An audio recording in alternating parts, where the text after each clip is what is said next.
ದಡವಿರದ ಕಡಲಿನಲ್ಲಿ ಬುಡವಿರದ ಹಡಗುಗಳು ಗುರಿಯಿರದೆ ನೆಲೆ ಸಿಗದೆ ಮುಳುಗುತ್ತಿವೆ. ಕೊನೆಯುಸಿರು ಎಳೆದಿರುವ ಭರವಸೆಗೆ ಮರುಜೀವ ತುಂಬುತ್ತಿರೋ ಅಂಬಿಗನ ಕಾಣುತ್ತಿವೆ.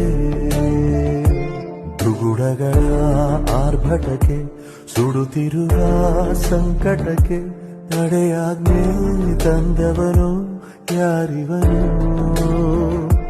ಗರಿಗೆದರಿ ಹೆದರಿಸುವ ವಿಧಿಯನ್ನೇ ಅಡಗಿಸಲು ಕಂಕಣದೇ ನಿಂತವನು ಯಾರಿವನು? ಕಾವಲಿಗ ಕಾವಲಿಗ ಕಂಬನಿಗೆ ಕಾವಲಿಗ ಕಾವಲಿಗ ಕಾವಲಿಗ ನಂಬಿಕೆಗೆ ಕಾವಲಿಗ.